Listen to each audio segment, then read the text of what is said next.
So I'm here at Progressive Automations to talk through all things actuator today, linear actuators, track actuators, what the plan is for my LMTV, what my dream scenario is, and how much of that is realistic, as well as kind of going through the decision-making tree of what is going to suit my purposes.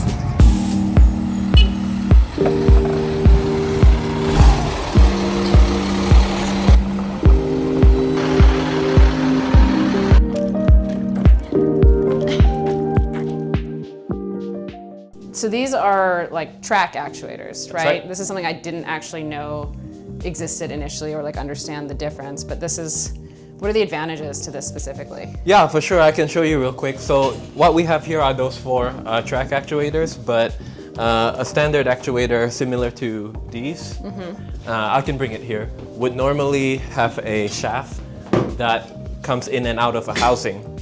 But what that would mean is when it's fully retracted, and then when it's fully extended, it has a different total length. While with a track actuator, if you fully extend or fully retract it, the actuator itself remains the same length.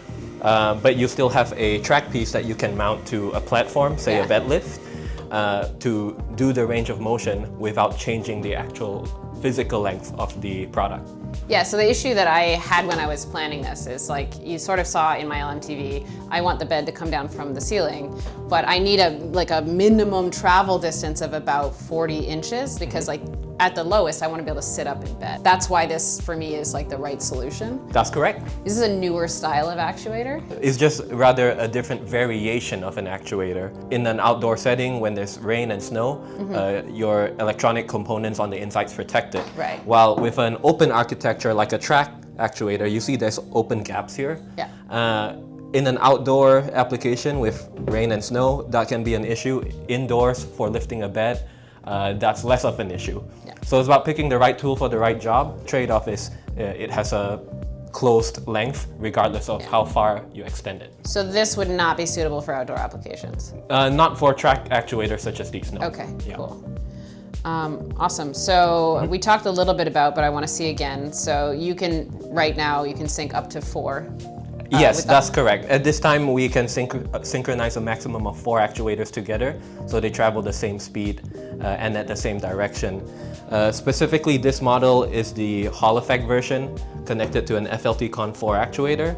While this model, the one way you tell if something is Hall effect or not is to look at the pinouts. The Hall effect version has a 2-pin connector, while this one with the non-Hall has a 2-pin. The Hall effect version has 6 pins, such as these, so that you can read the positional feedback. And how is that working? Are they each kind of getting a signal from each other to make sure that they're all like? What if? How does it work? Yeah, for sure. I mean, this is my kind of question. So you have the 6 pins, right? Yeah. Essentially, say 2 of them would be for power, just like your regular 2-pin connector. And then the remaining 4 would be having positional feedback in the form of square pulses of 5 volts or something similar. And when you have 4 of them, the control box will read these square pulses and make sure they are aligned with each other. If there's a bit of a misalignment, then the control box will regulate how much power it supplies to the motor to speed it up or slow it down accordingly so that they all move together at the same speed. Without this, say with mass production, motors can have, say, a plus or minus 10% speed tolerance.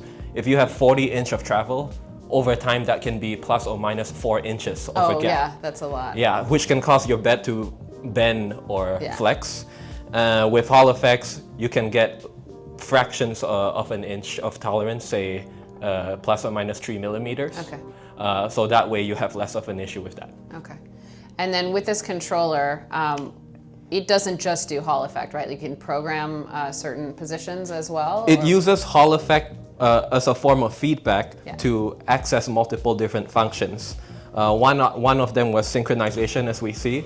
The other one was you get to, say, program positional presets. So let's say I have it now 1 to 4. I have 4 so that it will extend all the way. So all I do is press number 4 and it will travel to the maximum 40-inch travel. Is there Bluetooth with this as well, or is this a separate? Right now it's not set up for Bluetooth, but it is possible to have that using our Bluetooth dongle as an accessory that you can hook up to iOS and Android devices. Oh, cool. Yeah. So I could literally be like somewhere like within the Bluetooth range, but like not even in the truck and be like, put the bed down. That's right. Okay. That is correct. That is correct. Yeah. Awesome. Cool. So obviously for the bed, I know that this is what I want to do. Some of the things that I'm hoping to talk through today are some of the other projects that I have in mind. So I have my little SketchUp, but the things that I want to figure out what makes sense and like for specifically, and then how do we make the most efficient like overall control package, basically. One of them is like you guys do, I've seen hidden bar type things. I'm thinking I want to actuate my solar panel. Okay. Because I have this idea where it's a big solar panel. It's like 44 inches by 80 inches.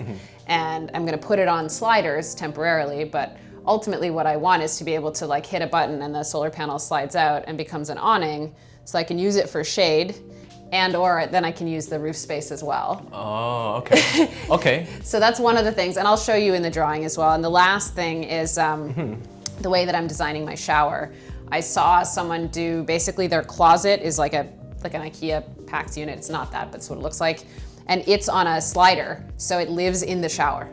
Okay. And then when they want to use the shower, they manually slide it, but I thought it'd be really cool to push a button and the shower is revealed. Yeah. You know? That would be pretty cool. Yeah, so those are the like ones I want to talk through. I'm also really curious if there's anything that you guys have been like, you know, it'd be really neat, but like never had the opportunity to incorporate, because I'm still in my build phase, which means if something's really cool, I'm just gonna add it to my list.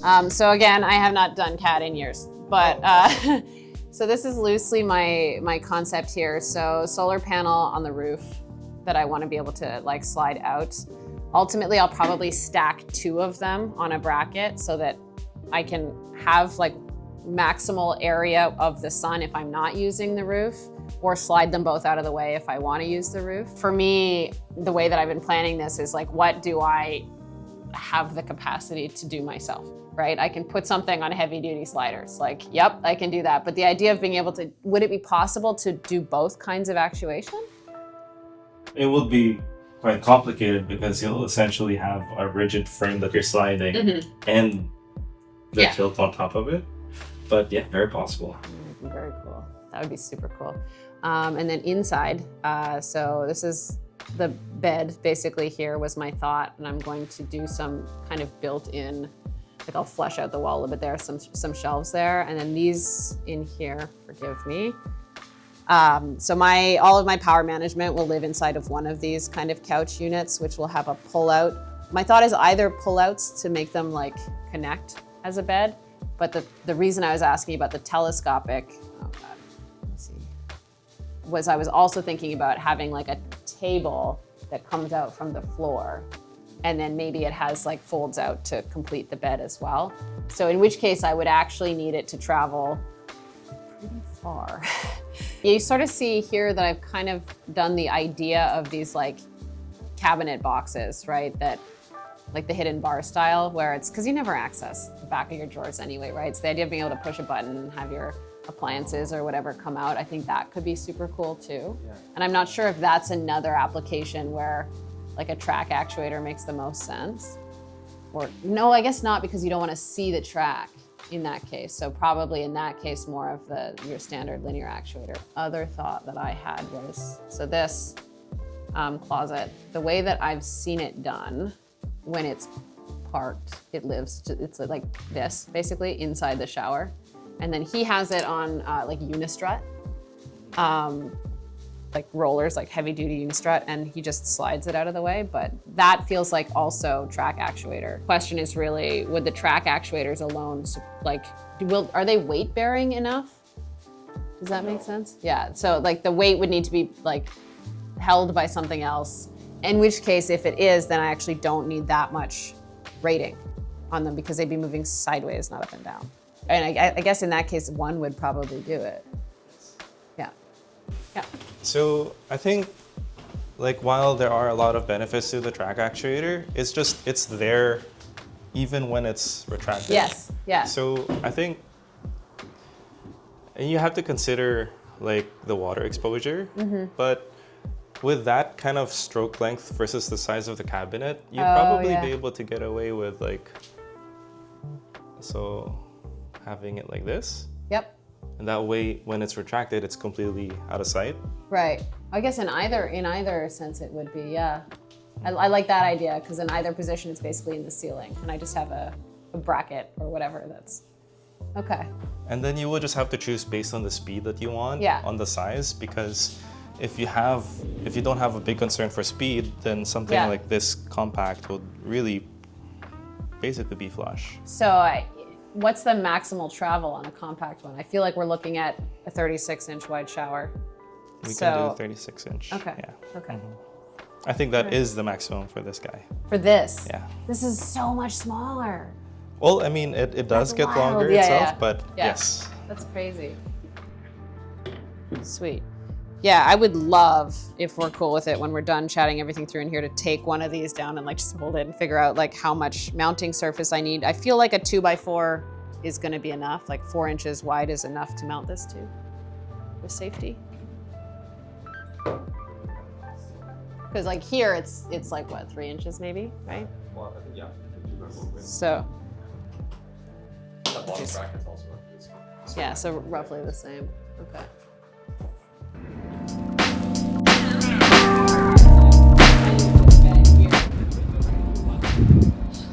Okay, so that was a marathon. I'm so stoked that these guys had the time to just like talk through, like look at my design, talk through my ideas about like what kind of actuator was gonna work best. They told me about some new products they have coming that are totally gonna revolutionize like camperizing and doing this kind of bed option in a camper specifically, or in a vehicle. But yeah, everything that I had in mind is possible, and so many things that I hadn't considered are also possible. So I'm really excited to go a little bit further down this road and kind of plan it out, but I'm super optimistic. I have this here. This is the track actuator. This is a close facsimile to what I'm gonna do with the bed. So I'm gonna use this to mock up and finally build out my frame interior so that I can now insulate the truck, which means I'll be able to sleep in it in 2 weeks at Burning Man. Yeah, it's gonna be great. I'm super excited.